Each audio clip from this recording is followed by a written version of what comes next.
Hello students, हम class 9 की geography का पहला चैप्टर पढ़ेंगे जिसका नाम है इंडिया साइज एंड लोकेशन।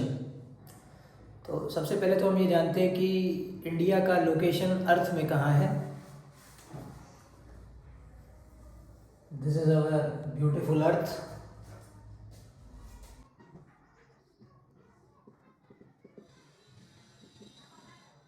अर्थ को बीचों बीच से डिवाइड करने वाली जो इमेजिनरी लाइन होती है उसको क्या कहते हैं, इक्वेटर। और उसके ऊपर ट्रॉपिक ऑफ कैंसर होती है जो पास होती है 23.5 डिग्री नॉर्दर्न लैटिट्यूड से। और अर्थ के नीचे उसी के पैरेलल में एक लाइन और होती है सेम टू सेम उसी मेजरमेंट पे, जिसको कहते हैं ट्रॉपिक ऑफ कैप्रिकॉर्न। तो ये ट्रॉपिक ऑफ कैंसर है, ये इंडिया के बीचों बीच से जा रहा है। ठीक है, तो बेसिकली बात यही हुई ना कि इक्वेटर के ऊपर जा रहा है तो इसको नॉर्दर्न हेमिस्फीयर कहेंगे, और इक्वेटर के नीचे वाले पार्ट को सदर्न हेमिस्फीयर कहेंगे, और प्राइम मेरिडियन के राइट हैंड साइड को ईस्टर्न हेमिस्फीयर कहेंगे, और प्राइम मेरिडियन के वेस्टर्न साइड को, लेफ्ट हैंड वाले साइड को वेस्टर्न हेमिस्फीयर कहेंगे। तो जो इंडिया है ये कहाँ हुआ, नॉर्थ ईस्टर्न हेमिस्फीयर में हुआ। ठीक है, तो जब ये 0 डिग्री है और टोटल इसमें कितने लैटिट्यूड होंगे इक्वेटर के ऊपर, टोटल 90 लैटिट्यूड होंगे, क्योंकि ये एक पूरा सर्कल है, ये एक राइट एंगल बन रहा है, ये दूसरा राइट एंगल बन रहा है, तीसरा चौथा, तो 90 × 4 360 होगा। ऐसे भी अगर दूसरे तरीके से समझना है तो हम ये समझ सकते हैं कि 0 डिग्री है, वैसे 1 डिग्री होगी, 2 3 4 5 6 7 8 89 और 90 ऐसे होगा। उसी तरीके से एक लाइन, एक लैटिट्यूड की लाइन इंडिया के नीचे से जा रही होगी एकदम लास्ट पॉइंट से, सदर्न मोस्ट पॉइंट से, और एक लैटिट्यूडनल लाइन इंडिया के सबसे अपर पार्ट को टच करती हुई जा रही होगी। ठीक है, और एक लॉन्गिट्यूड होगा जो गुजरात का सबसे वेस्टर्न पॉइंट है उसको टच करते हुए जा रहा होगा, और एक ईस्टर्न मोस्ट पॉइंट होगा जो अरुणाचल प्रदेश को ऐसे टच करते हुए जा रहा होगा। तो इंडिया एक लैटिट्यूड और लॉन्गिट्यूड के एक्सटेंट के बीच में आया ना। और इंडिया कहाँ है, हमने सबसे पहले देखा इंडिया की लोकेशन है नॉर्थ ईस्टर्न हेमिस्फीयर में है। ठीक है, अब इसका लैटिट्यूडनल और लॉन्गिट्यूडनल एक्सटेंट कितना है ये भी हमें पता होना चाहिए। ये जो लेटी हुई लाइन है इसको लैटिट्यूड कहते हैं और पैरेलल्स भी कह सकते हैं। तो जो कन्याकुमारी से लैटिट्यूड पास हो रहा है उसकी वैल्यू है 8 डिग्री 4 मिनट नॉर्दर्न लैटिट्यूड, और जो लैटिट्यूड इंद्रकोल से पास हो रहा है उसकी वैल्यू है 37 डिग्री 6 मिनट नॉर्दर्न लैटिट्यूड। मैं यहाँ लिख देता हूँ कहाँ से जा रहा है। 8 डिग्री 4 की वैल्यू है कन्याकुमारी पर,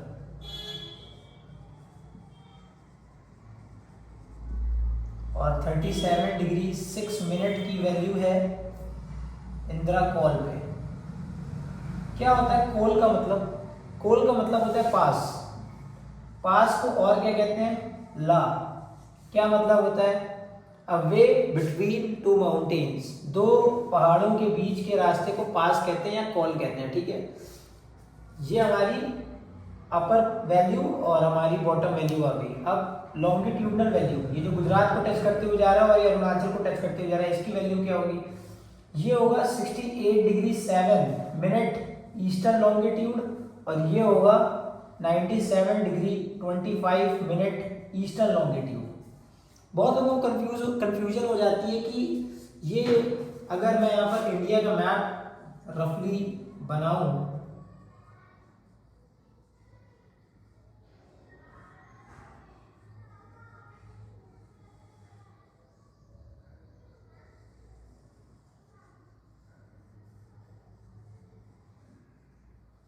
ठीक है, तो ये तो सदर्न पॉइंट हुआ ना इंडिया का, लेकिन अर्थ के रेफरेंस में कहाँ है, अर्थ के रेफरेंस में तो नॉर्थ ईस्ट में ही है ना ये, इसलिए इस पॉइंट को क्या कह रहा है, 8 डिग्री 4 नॉर्दर्न लैटिट्यूड NL। ठीक है ना, ये तो वैसे भी ऑलरेडी नॉर्थ में है और वहां पर भी नॉर्थ में है, तो इसकी वैल्यू क्या है 37 डिग्री मिनट नॉर्दर्न लैटिट्यूड। ये जो जगह है इसका नाम है और इसका नाम है, ये कितने लैटिट्यूड से जा रही है, लैटिट्यूड मैंने गलत वर्ड बोल दिया, लॉन्गिट्यूड से जा रही है 68 डिग्री 7 ईस्टर्न लॉन्गिट्यूड, और ये कितने से जा रही है 97 डिग्री 25 मिनट ईस्टर्न लॉन्गिट्यूड। इस पॉइंट का नाम है किवीतू, KIBITHU,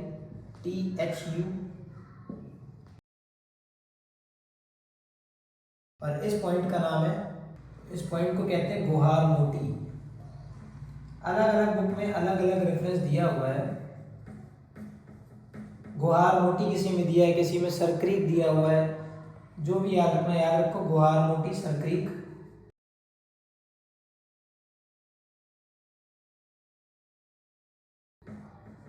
दोनों ही याद रखो तो ज़्यादा अच्छा है, ठीक है। तो लैटिट्यूडनल और लॉन्गिट्यूडनल वैल्यू हमें याद होनी चाहिए, क्योंकि बहुत इंपॉर्टेंट क्वेश्चन है।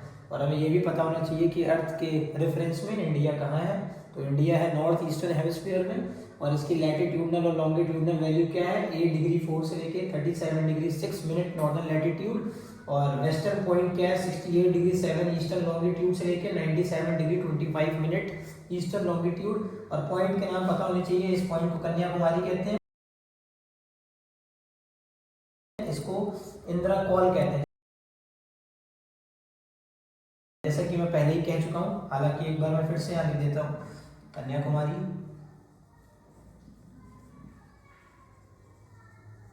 यहाँ लिख देता हूँ इंदिरा कॉल, ठीक है। तो ये याद कर लेना।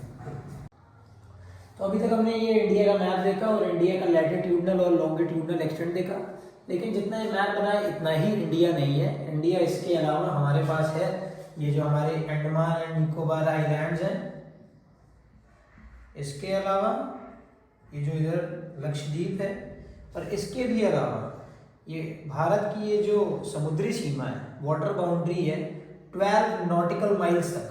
कितना? 12 नॉटिकल माइल्स।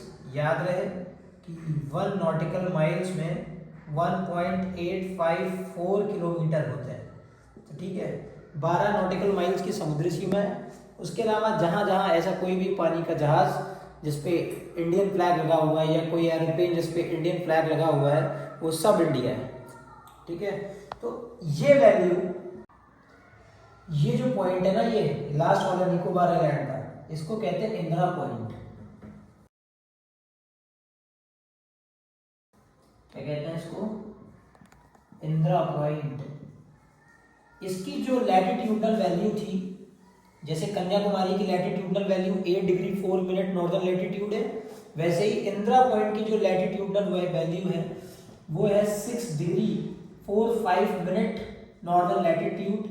बट अफसोस 2004 की 2004 के सुनामी में ये पॉइंट सबमर्ज हो गया, ठीक है। तो इसकी फोटो एक बार तुम लोग गूगल पर देख लो, या मैं अभी इसी वीडियो में बीच में लगा दूंगा तो देखना, ठीक है ना। इसके अलावा अब हम देखते हैं कि वर्ल्ड में ये जो एरिया है, इंडिया का एरिया कितना परसेंट है। अगर 100% लैंड हम माने तो इंडिया कितना परसेंट है? 2.4%, ठीक है। और एरिया के हिसाब से अगर हम बात करें तो इंडिया 7वां सबसे बड़ा देश है। तो सबसे बड़ा देश कौन सा है, उसकी हमने ट्रिक बनाई है। जब मैं पढ़ता था तो मेरे सर ने मुझे बताया था, वही मैं तुम लोग को भी बता देता हूँ। रक्कूबाई, RCCUBAI, R फॉर रशिया, और जो दूसरा वाला C है वो कनाडा है, और तीसरा वाला China, USA, Brazil, Australia, India. अब कोई अगर पूछ ले इंडिया के बाद कौन सा देश, तो ठीक है वो भी याद कर लेते हैं, उसमें कौन सी बड़ी बात है, अर्जेंटीना, ठीक है, अर्जेंटीना। और ये बात याद रखने वाली है कि 2 C है, यहाँ कंफ्यूजन हो सकता है। तो पहले वाले C का मतलब क्या होगा? कनाडा, और तीसरे वाले C का नाम चाइना। और पहला क्या है? रशिया, फिर USA, देन ब्राज़ील, उसके बाद ऑस्ट्रेलिया, और फिर हमारा प्यारा देश भारत, दैट इज इंडिया, और इंडिया के बाद अर्जेंटीना। तो 7वां सबसे बड़ा देश है। 2.4% है, ठीक है, 2.4% of the total land mass. यहाँ से लेके यानी कि इंदिरा कॉल से लेके कन्याकुमारी तक की ये जो वर्टिकली डिस्टेंस है ये कितनी है, ये है 3214 किलोमीटर। और गुजरात से लेके ईस्ट टू वेस्ट जो एक्सटेंट है एकदम लास्ट पॉइंट तक का, गुहार मोटिया सरक्रीक से लेके किबिथु तक का, ये कितने किलोमीटर है हॉरिजॉन्टली 2900 किलोमीटर। अब ये जो लाइन एक दूसरे को इंटरसेक्ट कर रही है नॉर्थ से साउथ और ईस्ट से वेस्ट, ये जगह क्या है, ये जगह मध्य प्रदेश है, ठीक है, ये मध्य प्रदेश से एक दूसरे को इंटरसेक्ट करते हैं, बहुत अच्छी बात है। उसके बाद जैसे हम मैथ्स में फॉर्मूला पढ़ते हैं, ये एक रेक्टेंगल है, इसमें ये लेंथ है, ये ब्रेथ है, तो इसका पेरीमीटर निकालते हैं, तो पेरीमीटर का फॉर्मूला होता है 2l की वजह से और 2 ब्रेथ की वजह से 2 कॉमन हो गया और इन दोनों को हमें जोड़ना है l+b। अगर ये फॉर्मूला ना होता तो हम क्या करते हैं, हम इसका 5 इसकी वैल्यू ले लेते हैं, इसकी 3 ले लेते हैं, तो एक बार 5 प्लस करते, एक बार 3 प्लस करते, एक बार फिर 5 प्लस करते, एक बार 3 प्लस करते, 5 3 8, 8 5 13, 13 और 3 16, तो 16 इसका एरिया हो जाता, वह एरिया नहीं पेरीमीटर हो जाता, बाउंड्री। तो वैसे ही इंडिया की जो बाउंड्री है ये कितने किलोमीटर की है, ये है 15,200 किलोमीटर की, ठीक है। अब 15,200 की बाउंड्री है इसकी। अब इधर साइड क्या है, अरेबियन सी है, इधर साइड क्या है, बे ऑफ बंगाल है, और नीचे क्या है, इंडियन ओशियन, ठीक। तो ऐसा एरिया जो 3 तरफ से पानी से घिरा होता है उसको पेनिनसुला कहते हैं। क्या कहते हैं, पेनिनसुला। और पेनिनसुलर इंडिया में 9 स्टेट्स आते हैं। सबसे पहले कौन सा स्टेट आएगा, गुजरात, गुजरात के बाद महाराष्ट्र, महाराष्ट्र के बाद Goa, then after Karnataka, Kerala, Tamil Nadu, Andhra Pradesh, Orissa and west Bengal, ठीक है। तो 9 states are lying on the coastal sides. और सबसे बड़ा जो स्टेट है, कोस्टल स्टेट है, जिसकी सबसे बड़ी बाउंड्री है, कोस्टल बाउंड्री है, वो गुजरात, गुजरात के बाद तमिलनाडु और तमिलनाडु के बाद आंध्र प्रदेश। तो सबसे बड़ा हमारे पास 9 कोस्टल स्टेट्स है। हमारे पास कितने कोस्टल स्टेट्स हैं, थोड़ा सा मैं मिटाना चाहता हूँ, चलो मिटाता नहीं हूँ, इसी में लिख देता हूँ आगे। हमारे पास है 9 कोस्टल स्टेट्स, जिसमें सबसे बड़ा है गुजरात, गुजरात के बाद तमिलनाडु, और तमिलनाडु के बाद तीसरे नंबर पे है हमारे पास क्या, आंध्र प्रदेश। और जो सबसे छोटा होगा वो क्या होगा, गोवा। देख ही रहे हैं कितना छोटा स्टेट है ये, ठीक। अब इंडिया की जो रैंक है, इंडिया की रैंक हमने एरिया वाइज देख ली 7th थी, लेकिन हम कोस्टल रैंक की बात करें तो इंडिया की 18th रैंक है कोस्टल में। और सबसे बड़ा देश जिसकी कोस्टल बाउंड्री है 2,43,042 किलोमीटर, कनाडा की बाउंड्री है। कनाडा ऐसा देश है जो सबसे बड़ी जिसकी कोस्ट लाइन है, उसकी है कोस्ट लाइन 2,43,042 किलोमीटर की। उसके बाद किसकी बाउंड्री आती है, नॉर्वे की आती है, सेकेंड, थर्ड होती है इंडोनेशिया, फोर्थ होता है रशिया और फिफ्थ होता है फिलीपींस, ठीक है।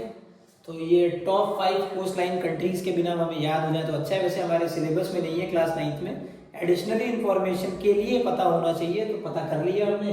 Canada, Norway, Indonesia, Russia, Philippines. और इंडिया की रैंक क्या है कोस्टल बाउंड्री में, 18th रैंक है इंडिया की, ठीक है। कितनी रैंक है इंडिया की, 18th, ठीक है। तो ये जो गुजरात है, गुजरात से लेके वेस्ट बंगाल तक ये कितने किलोमीटर का है, ये है 6100 किलोमीटर। कितने किलोमीटर है यहाँ से यहाँ तक, जिस जगह से कोस्टल बाउंड्री शुरू हो रही है और जिस जगह पे जाके कोस्टल बाउंड्री खत्म हो रही है, या इधर से शुरू करें इधर खत्म करें, या इधर से शुरू करें इधर खत्म करें, तो यहाँ से यहाँ तक कितने किलोमीटर है, 6100 किलोमीटर है। लेकिन अगर हम इसमें Andaman and Nicobar islands and Lakshadweep को ऐड कर लें तो ये हो जाएगी कोस्टल बाउंड्री हमारी 7516 किलोमीटर की। ठीक है, इसके बाद हमें ये भी जानना है कि हमने ये पढ़ा या जानना है, जानना भी है और हमने पढ़ भी लिया एक बार कि इंडिया के बीचों बीच से ट्रॉपिक ऑफ कैंसर पास होती है। तो अगर हम इंडिया का मैप ये बना ही हुआ है, अगर इसको हम देखें, इसके अंदर ट्रॉपिक ऑफ कैंसर कहाँ कहाँ से पास होती है, तो सबसे पहले ये कौन सा एरिया है, गुजरात है। थोड़ा सा एरिया लगेगा राजस्थान का, गुजरात के बाद राजस्थान, राजस्थान के बाद मध्य प्रदेश, मध्य प्रदेश के बाद छत्तीसगढ़, छत्तीसगढ़ के बाद झारखंड, झारखंड के बाद वेस्ट बंगाल, फिर यहाँ पर एक दूसरा देश आ जाएगा, उसका नाम है बांग्लादेश, बांग्लादेश से हमें मतलब नहीं है। उसके बाद त्रिपुरा, त्रिपुरा के बाद मिजोरम। ठीक है, तो हमारे पास 8 स्टेट ऐसे हैं जिनको ट्रॉपिक ऑफ कैंसर एनकाउंटर करती है। सबसे पहला स्टेट कौन सा है, गुजरात, गुजरात के बाद राजस्थान का थोड़ा सा पार्ट, राजस्थान के बाद मध्य प्रदेश, मध्य प्रदेश के बाद छत्तीसगढ़, छत्तीसगढ़ के बाद झारखंड, झारखंड के बाद वेस्ट बंगाल, और वेस्ट बंगाल के बाद एक देश आ जाता है जिसको बांग्लादेश कहते हैं, और फिर इंडिया के 2 स्टेट जिनका नाम है Tripura, and then after last is Mizoram. इसमें भी एक इंपॉर्टेंट बात यह है कि ये जो 8 स्टेट हैं, इन 8 स्टेट की जो कैपिटल है वो भी हमें पता होनी चाहिए। क्यों पता होनी चाहिए, अभी तुम समझ जाओगे। गुजरात की कैपिटल गांधीनगर, वो इस ट्रॉपिक ऑफ कैंसर के नीचे है। राजस्थान की कैपिटल जयपुर, जो इस ट्रॉपिक ऑफ कैंसर के ऊपर है। मध्य प्रदेश की कैपिटल भोपाल, जो इस ट्रॉपिक ऑफ कैंसर के नीचे है। छत्तीसगढ़ की कैपिटल रायपुर, जो इस ट्रॉपिक ऑफ कैंसर के नीचे है। झारखंड की कैपिटल रांची, जो इस ट्रॉपिक ऑफ कैंसर के नीचे है। वेस्ट बंगाल की कैपिटल कोलकाता, ये कैपिटल भी ट्रॉपिक ऑफ कैंसर के नीचे है। त्रिपुरा की कैपिटल अगरतला, ये भी ट्रॉपिक ऑफ कैंसर के नीचे है। मिजोरम की कैपिटल ऐजावाल, ये भी ट्रॉपिक ऑफ कैंसर के नीचे है।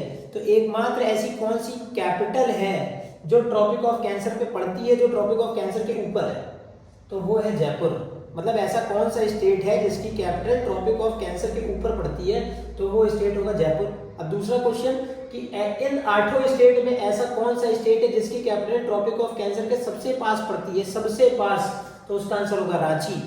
और ऐसा कौन सा कैपिटल है, किस स्टेट की कैपिटल है जिसकी कैपिटल ट्रॉपिक ऑफ कैंसर के सबसे दूर पड़ती है, उसका नाम होगा रायपुर, जो कि छत्तीसगढ़ की कैपिटल है। ठीक है, तो यहाँ से ट्रॉपिक ऑफ कैंसर से हमारे पास ये सबसे इंपॉर्टेंट इंफॉर्मेशन होती है। ये कहीं पर भी तुमसे कोई क्वेश्चन पूछ सकता है, तुम्हारे स्कूल में भी पूछ सकता है, या किसी गवर्नमेंट जॉब के एग्जाम में भी क्वेश्चन पूछ सकता है।